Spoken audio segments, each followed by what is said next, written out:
Olá para todos, sejam mais uma vez bem-vindo a esse canal. Estou muito feliz e gostaria de agradecer as pessoas que visualizaram, que escreveram, e vamos postar fazer mais uma pequena postagem, porque na verdade eu já postei Independência do Brasil 1, parte 1 e parte 2, mas ficou alguns questionamentos feitos por algumas pessoas que leram, perguntando assim, eles queriam saber como ficou, quais mudanças que houve assim especificamente na antiga Vila Rica.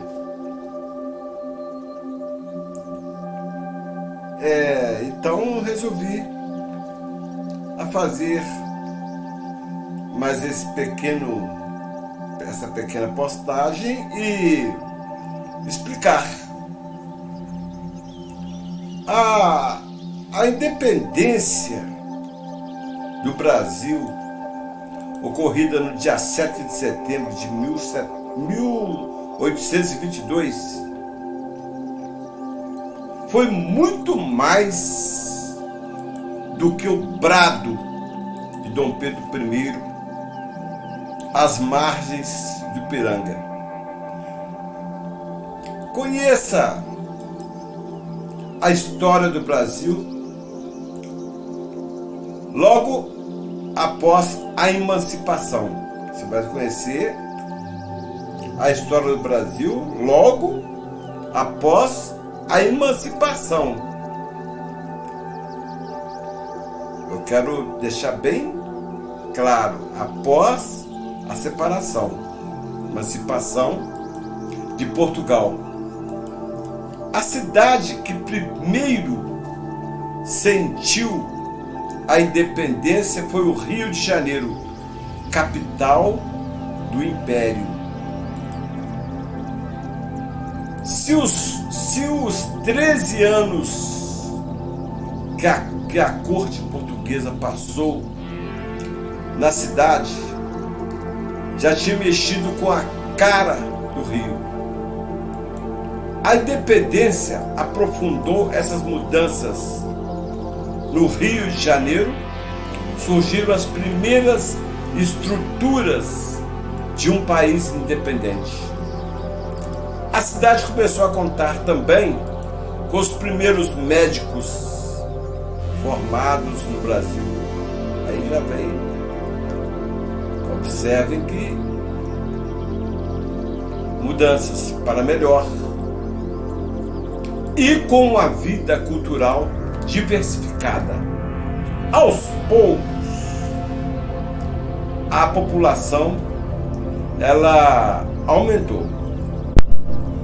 No resto do país também houve mudança. Homens começaram a se vestir de forma diferente. Por exemplo, o cavanhaque, por exemplo, se tornou comum, uma clara diferença da moda europeia. Até o jeito de pentear o cabelo mudou. Os nacionalistas os penteavam de forma a deixar uma risca definida no meio da cabeça, a chamada entrada da liberdade. Ao contrário do que muitos pensam, a independência não foi pacífica.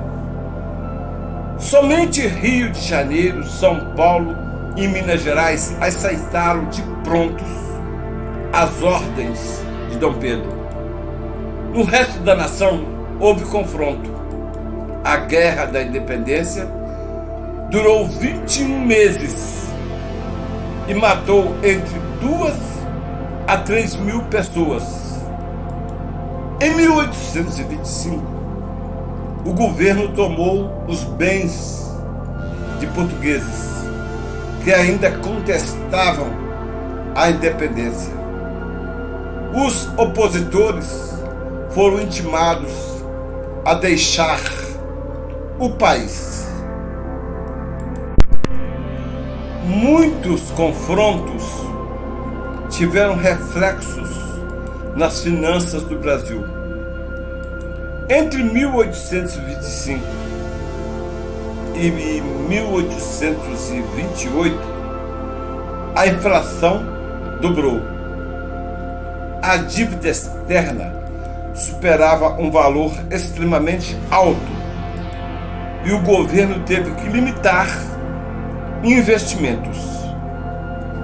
Em 1824, o Brasil ganhou sua primeira Constituição. Na época, a Carta era considerada liberal. O poder moderador dava a Dom Pedro I a autoridade sobre os demais poderes, mas a Constituição garantiu liberdade de culto e certa liberdade de imprensa. No Sudeste, algumas indústrias ganharam fôlego com as fábricas de barcos, pólvoras e tecidos. A produção de açúcar e a mineração perderam importância, enquanto o café e o gado ocuparam cada vez mais espaço na economia do Brasil. A derrota na Guerra da Cisplatina, ou seja, nome dado a uma província do Império Português e posteriormente do Império Brasileiro, que compreendia o território do Uruguai, também chamado de Banda Oriental. Em 1828, afetou o prestígio de Dom Pedro I, que também enfrentava resistência política interna por seus vínculos com Portugal. Em abril de 1831, após uma crise causada pela dissolução do ministério, Dom Pedro I abdicou. Na época, seu filho, Dom Pedro de Alcântara, tinha apenas 5 anos. Ele só poderia assumir o cargo quando atingisse a idade mínima de 18 anos, exigida pela Constituição de 1824. O tutor dele foi um dos patronos da nação. Eu estou me referindo a José Bonifácio. Depois da saída de Pedro I, o Brasil mergulhou numa década de revolução e turbulências.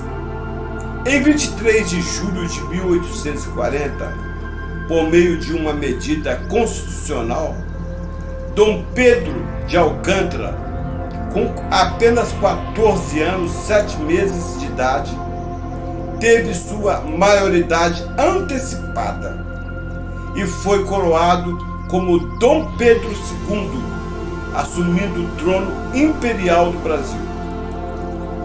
A manobra que colocou fim ao período regencial de 1831 a 1840 ficou conhecida como golpe da maioridade. E assim foi inaugurado o segundo reinado. Com a proclamação da independência, Ouro Preto é elevada à categoria de imperial cidade em 1823, centro administrativo, político e cultural de Minas. Ainda que descrita como lugar de decadente e exótico pelos viajantes e naturalistas estrangeiros, a condição de capital da província impunha acolher a experiência e os valores de civilidade europeia, ditados pelo gosto francês. Buscou-se adequar os equipamentos urbanos aos anseios da cultura burguesa de bases racionais e seculares. Criaram-se os institutos científicos e de educação, a exemplo do Jardim Botânica, das escolas de farmácia e de Minas, do Liceu Mineiro, e foram introduzidas melhorias como a instalação de agências bancárias, o telégrafo, o telefone, a ferrovia, o sistema de canalização de esgoto, a valorização das ideias do trabalho iria se refletir também no intenso movimento editorial da imprensa periódica local, na implantação de indústria e na regulamentação do espaço público, através de códigos de posturas, de forma orgânica e integrada. A sociedade realizava seu crescimento sem violar o espaço citadino. Ouro Preto assimilaria o papel de núcleo irradiador de conhecimento, posicionando-se em direção aos novos conceitos de civilização e de progresso. Espero que tenham gostado desse vídeo.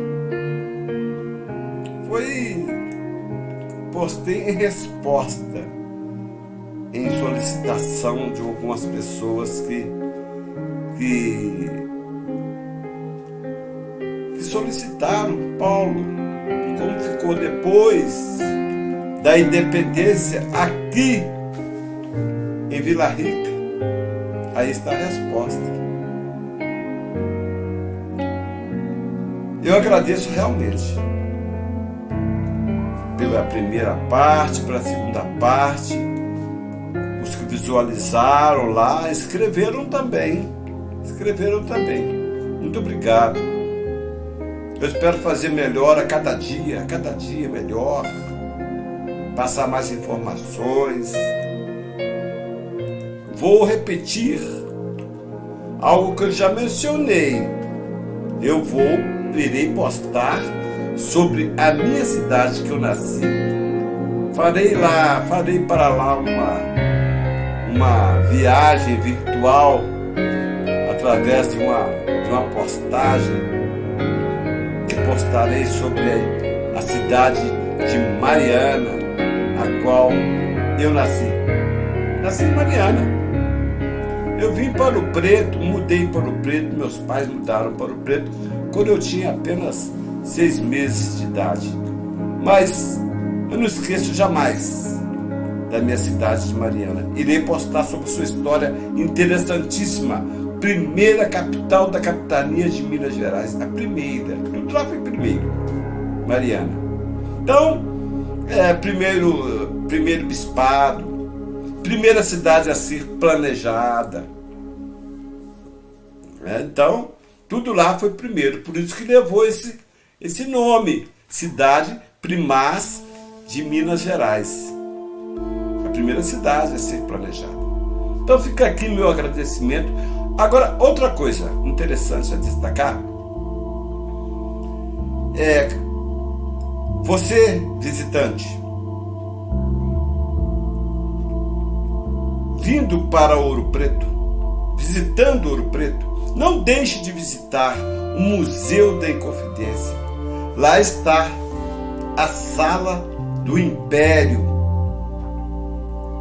Além de você ouvir aqui a minha narração um pouco sobre a mudança em 1823, quando passou a chamar Cidade Imperial de Ouro Preto, você vai ver lá o acervo, os objetos que compõem o acervo dessa Sala do Império. Tem todo lá um acervo nessa sala. E é um local que eu nunca deixo de levar os meus clientes, os meus grupos, e mostrar as 17 salas que compõem esse museu. Museu da Inconfidência. Fica na praça, no centro, a praça principal. Tá? Então fica assim. Muito obrigado por tudo. E um abraço carinhoso a vocês. Muito obrigado e ficamos por aqui. Até lá.